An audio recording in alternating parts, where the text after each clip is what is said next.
Hello everyone, welcome back. तो आज हम पढ़ने वाले हैं यहाँ पे that is the list of dimensions. Previous lecture में मैंने आपको एरिया और वॉल्यूम के बारे में थोड़ा सा बताया था, किस तरीके से उसकी हम डायमेंशंस निकाल सकते हैं with the help of A basic formula. मैंने आपको बताया था कि डायमेंशंस को रटने की ज़रूरत बिल्कुल भी नहीं है, उनको आपको निकालना आना चाहिए, मॉडिफाई करके निकालना आना चाहिए, उसके बेसिक फार्मूलाज याद होने चाहिए आपको। तो डायमेंशंस निकालना बहुत ईजी होता है। चलिए अब हम धीरे धीरे आगे की तरफ बढ़ते हैं। तीसरे नंबर पे दो मैंने करवा दिए थे, area and volume, and third number पे आता है इसका दैट इज डेंसिटी। एक एक चीज को ध्यान से आप समझोगे। यहाँ पे डेंसिटी जो कि आप पढ़ चुके हो, ये मास डेंसिटी है, जो नॉर्मल डेंसिटी हम पढ़ते हुए आए हैं, और इस डेंसिटी का बेसिक फॉर्मूला आप लोगों को मालूम है। डेंसिटी का फॉर्मूला होता है मास अपॉन वॉल्यूम, ठीक है, यानी मास कंटेंट पर यूनिट वॉल्यूम। जैसे कि हम जानते हैं कि मास का डायमेंशन मैंने क्या बताया था, mass is a fundamental quantity and volume भी हम उन्हीं की सहायता से निकाल सकते हैं। मास का डायमेंशन क्या होता है, कैपिटल एम, और वॉल्यूम का क्या बताया था प्रीवियस लेक्चर में। अब आपको धीरे धीरे वो या जो भी हम सोल्व कर चुके होंगे वो थोड़ा सा माइंड में रखना पड़ेगा। वॉल्यूम का मैंने बताया था लेंथ का क्यूब यानी L3। तो जब इसको मैं मॉडिफाई करूंगा ML-3, फिर मैंने आपको बताया था कि इसको एक और तरीके से आप लिख सकते हो, जैसे मास है दैट इज ML-3। अगर इसमें T नहीं आ रहा तो T0 आप लिख सकते हो। इस डायमेंशंस को देखिए, इस डायमेंशन से हमें क्या पता चल रहा है यहाँ पे कि जो डेंसिटी होती है ना बच्चों, डेंसिटी टाइम के ऊपर डिपेंड नहीं कर रही है, क्योंकि टाइम पीरियड यहाँ पे 0 है। तो साफ तौर पे लिख सकते हो कि density totally depend on the mass and length. लेकिन लेंथ क्या है, इनवर्सली डिपेंड कर रहा है, क्योंकि माइनस आ रहा है, क्योंकि लेंथ अपोन में है ना, ठीक है, और मास ऊपर है। तो जो न्यूमरेटर में होता है वो डायरेक्टली बोला जाता है, और जो डिनोमिनेटर में होता है वो इनवर्सली प्रोपोर्शनल हम समझते हैं उनको। तो density is depend on mass and density is depend also on length but does not depend on time. तो यहाँ से ये क्लियर हो गया। ब्रैकेट में क्यों लेते हैं, क्योंकि ये लिखने का इसका तरीका होता है, ठीक है। ब्रैकेट लगा दिए, इसका मतलब ये डायमेंशनल फॉर्मूला बन गया उसका, ठीक है। अब इसके बारे में थोड़ी सी बेसिक बातें हमें मालूम है कि डेंसिटी ऑफ वाटर क्या होता है, 1000 kg पर मीटर क्यूब। इसका मतलब क्या है, इसका मतलब है कि 1 मीटर क्यूब के अंदर, 1 मीटर क्यूब की कोई भी एक वॉल्यूम है किसी भी कंटेनर का, और उसके अंदर हम 100 kg यानी उसका जो वेट है, जो भी हम लिक्विड डाल रहे हैं, वाटर की बात हो रही है यहाँ पे, तो वो कितनी क्वांटिटी में आना चाहिए, 1000 क्वांटिटी में। कितने में, 1 मीटर क्यूब वॉल्यूम के अंदर। सिमिलरली डेंसिटी ऑफ आयरन कितनी होती है ये आपको पता है, कुछ एक बेसिक चीजें याद होनी चाहिए, केजी पर मीटर क्यूब। और मरकरी का कितना था,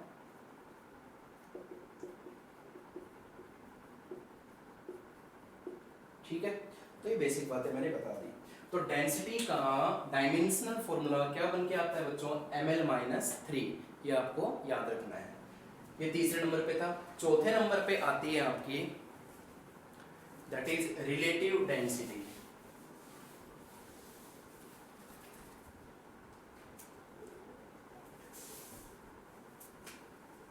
फोर्थ, रिलेटिव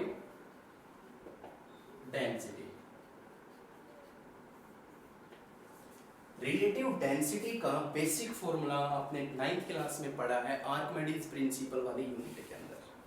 तो देखिए, रिलेटिव डेंसिटी का फॉर्मूला बनता है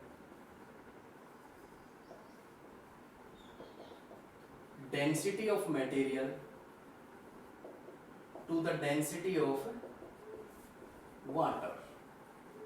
मतलब किसी भी मटेरियल की डेंसिटी को अगर वाटर की डेंसिटी के साथ कंपेयर करवा दिया जाए, ठीक है, यानी find the density of a material with respect to density of water, then जो आंसर हमारा आएगा सोल्व करने पे, that is the relative density. और इसको एक और वर्ड बोला जाता है, that is the specific gravity.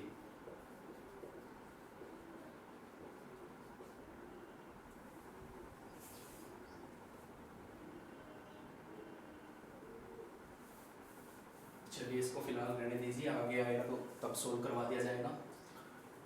चलिए इसको देखते हैं थोड़ा सा कि इसका मतलब क्या हुआ। देखिए जरा कि ऊपर भी डेंसिटी आ रहा है और नीचे भी डेंसिटी आ रहा है, और डेंसिटी का फॉर्मूला मैं करवा चुका हूं, that is ml-3 and that is ml-3। Density किसी भी चीज की हो है तो डेंसिटी का टाइप सी, तो डेंसिटी की जो डायमेंशनल फॉर्मूला हम पढ़ चुके हैं वही हर जगह डेंसिटी की जगह हम अप्लाई करेंगे। क्या? दैट इज डायमेंशनल लेस, कोई डायमेंशन नहीं होता रिलेटिव डेंसिटी का। अब जरा देखते हैं कि अगर मैं आयरन, जो मैंने माना था मरकरी ले सकते हो, आयरन ले सकते हो, तो आयरन की डेंसिटी निकालूं तो density of iron to the density of water, चलिए क्या रिजल्ट आता है। डेंसिटी ऑफ आयरन ये होता है, density of water 7.8, relative density of iron कितना आया 7.8। मतलब क्या हुआ, मतलब ये है कि जो आयरन होता है ना बच्चों, देयरफॉर जो आयरन होता है, iron is 7.8 times heavier than water. Clear है? क्लियर है? यानी कह सकते हो कि आयरन जो होता है 7.8 टाइम्स ग्रेटर उसकी डेंसिटी होती है वाटर से। क्लियर है? ये हमने कंपैरिजन कर दिया वाटर के साथ, ठीक है, आयरन का। ऐसे आप किसी भी मटेरियल का आयरन के साथ, आयरन की मतलब किसी भी मटेरियल की डेंसिटी का आप वाटर की डेंसिटी के साथ कंपेयर करवा के उस मटेरियल की रिलेटिव डेंसिटी को इजीली फाइंड आउट कर सकते हो। Got it? Clear. 5th number पे आता है हमारा दैट इज एंगल। एंगल के बारे में भी हम पढ़ चुके हैं, that is plane angle, solid angle, basic angle जो हम बचपन में पढ़ते आए मैथ के अंदर, वो चीजें। तो फिजिक्स के अंदर मैंने क्या बता रखा है बच्चों, ये this is the 5 angle. Angle की यूनिट क्या होती है? रेडियन। क्या होती है? रेडियन। और इसका बेसिक फॉर्मूला बच्चों मैंने क्या बता रखा है आपको, that is the length of arc upon radius. बता रखा है, this is the length of arc and this is radius. तो क्या आएगा, देखिए length of arc is the type of length and length का डायमेंशन क्या होता है l, and radius is the also type of length, this is also l।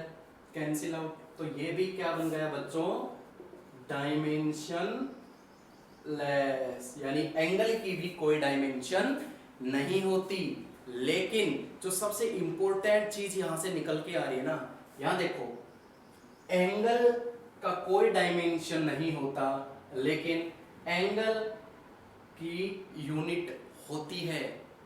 तो ये जरूरी नहीं है कि every physical quantity dimensional less as well as unit less, ऐसा संभव नहीं होता। कुछ एक देखो यहाँ पे साफ तौर पे आपको देखने को मिल रहा है कि एंगल की यूनिट तो होती है लेकिन उसका डायमेंशन नहीं होता। तो आप कभी भी ऐसा सेंटेंस आपको देखने को मिल जाए कि that's all physical quantity are dimensional less as well as unit less, तो false, it's a incorrect sentence. क्योंकि कुछ फिजिकल क्वांटिटी ऐसी होती हैं जिनका डायमेंशन लेस होने के साथ साथ यूनिट उनकी होती है। क्लियर है? तो ये बात याद रखना, हर एक फिजिकल क्वांटिटी को सोल्व करवाते समय कुछ ना कुछ रिजल्ट यहाँ पे आपको देखने को मिल रहा है। That is the 5th physical quantity. ठीक है, अब मैं आपको एक ऐसी लिस्ट समझाता हूँ जिसको शॉर्ट ट्रिक कह लो या कह लो कि याद करने का तरीका है। और याद रखना कि उस लिस्ट का कभी एंड नहीं होगा। आप पेज छोड़ सकते हो अगर आप बनाना चाह रहे हो, चार्ट वगैरह के ऊपर बना सकते हो, घर में लगा सकते हो, डेली उसका रिवीजन करना तो थोड़ा जल्दी वो याद हो जाएगी आपको।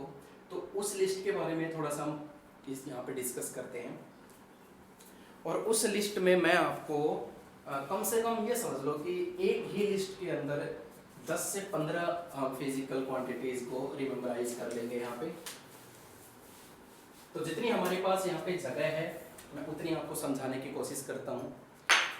बहुत ही ध्यान से देखना। जैसे हमने शुरुआत की थी हमारे जो 6th नंबर पे आती है ना, जैसे 5 तो मैं समझा चुका हूँ। पहला लिया मैंने एरिया, दूसरा लिया मैंने वॉल्यूम, तीसरा लिया मैंने डेंसिटी, चौथा लिया मैंने रिलेटिव डेंसिटी, 5th लिया मैंने एंगल, अब 6th लेता हूँ मैं वेलोसिटी। क्या लेता हूँ? वेलोसिटी। तो ध्यान से देखना बच्चों यहाँ पे किस तरीके से हम इसको करते हैं।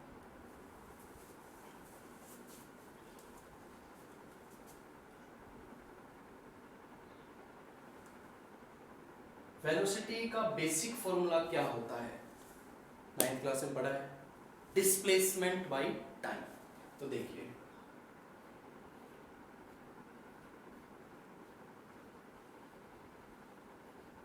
अगर मैं डिस्प्लेसमेंट को डिवाइड कर दूं टाइम के साथ, थोड़ा सा समझना, अगर मैं डिस्प्लेसमेंट को डिवाइड कर दूं टाइम के साथ तो हमें क्या मिल जाएगा?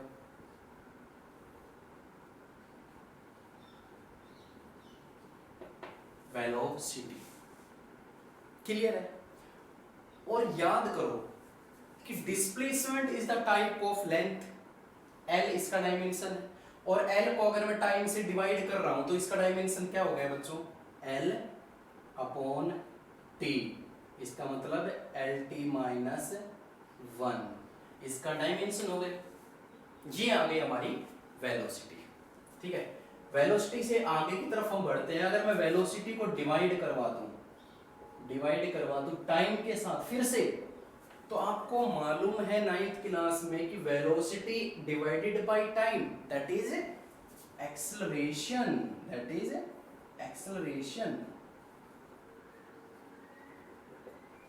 और देखिए अगर वेलोसिटी का डायमेंशन lt माइनस 1 है तो lt माइनस 1 को अगर मैं डिवाइड करवाऊंगा टाइम से तो ये ऊपर जाके क्या बना देगा? lt minus 2। क्लियर हो रहा है? ये एक टेबल है, इस तरीके से आप हर एक डायमेंशन फॉर क्वांटिटीज को आप इजीली निकाल सकते हो यहां से। अब हमने किया कि अगर मैं, ठीक है इसको मैं ऊपर लिख देता हूं lt माइनस 2, अगर मैं इसको मल्टीप्लाई करवा दूं मास से, सोचना अगर मैं एक्सेलरेशन को मास से मल्टीप्लाई करवा दूं तो आपने पढ़ा है m into a, that is very important unit, physical quantity that is force, और ये डायमेंशन देखो, इसका डायमेंशन क्या होता है मास का? That is m। टाइम का क्या होता है? That is t। इसका क्या होता है? That is l। तो जब मैं मास इसकी मल्टीप्लाई एक्सेलरेशन की इस यूनिट से करवाऊंगा तो फोर्स की यूनिट क्या बनेगी? m1 l1 t minus 2। अब ये जो फोर्स आई है ना, ये फोर्स यहां से बहुत सारी फिजिकल क्वांटिटीज को प्रोड्यूस करेगी। इस अकेले फोर्स की वजह से देखना क्या क्या चीजें हमें यहाँ के निकल के आती है। अगर मैं फोर्स को डिवाइड कर दूं,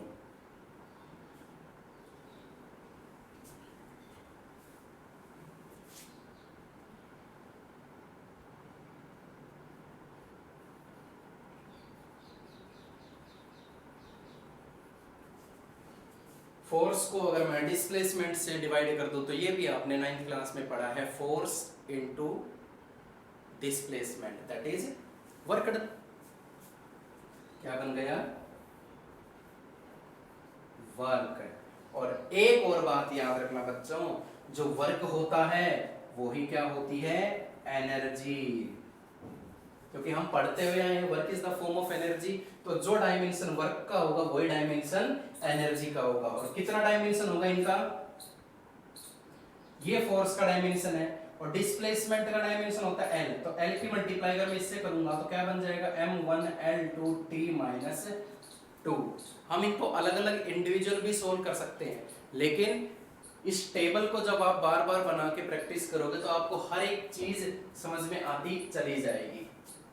ठीक है, अब अगर मैं वर्क को डिवाइड कर देता हूं वर्क को अगर मैं टाइम से डिवाइड कर देता हूं तो आपको मालूम है क्या फिजिकल क्वांटिटी हमारी बन के आती है, that is power, that is power. और वर्क का डायमेंशन होता है m1 l2 t माइनस 2। अगर मैं उसको टाइम से डिवाइड कर देता हूं तो क्या बनता है पावर का m1 l2 t माइनस 3। तो पावर भी आ गई। देखो फोर्स से वर्क डन आया, वर्क डन से पावर आई। शुरुआत हमने सिंपल से की थी, डिस्प्लेसमेंट से वेलोसिटी आई, वेलोसिटी से एक्सेलरेशन, एक्सेलरेशन से फोर्स आई, फोर्स से वर्क डन आया, वर्क डन से एनर्जी आई, एनर्जी से पावर आ गई।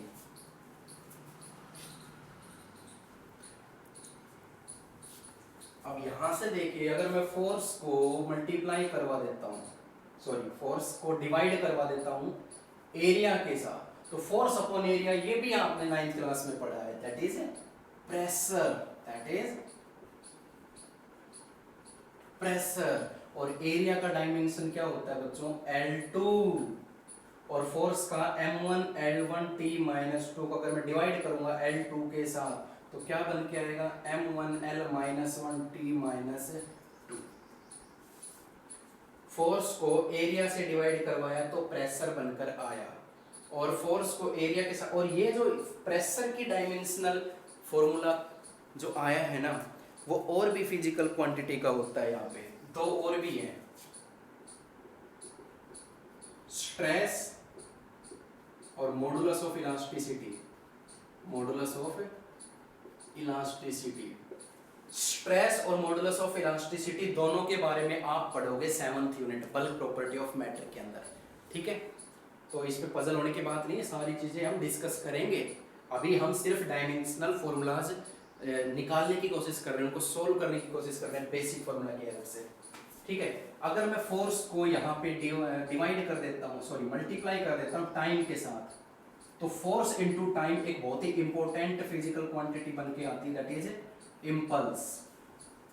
इम्पल्स होता है affect of force for a very short interval of time, बहुत ही कम समय के लिए लगने वाली फोर्स को क्या बोलते हैं, इम्पल्स। ये आप पढ़ोगे आगे 3rd यूनिट के अंदर।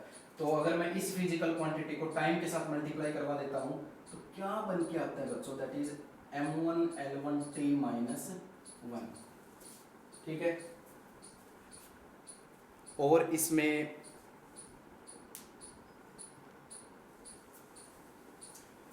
एक और इम्पोर्टेंट फोर्स के साथ ही आती है। फोर्स को अगर मैं डिवाइड कर दूं लेंथ के साथ तो एक और इम्पोर्टेंट यहाँ पे बन के आती है, दैट इज सरफेस टेंशन।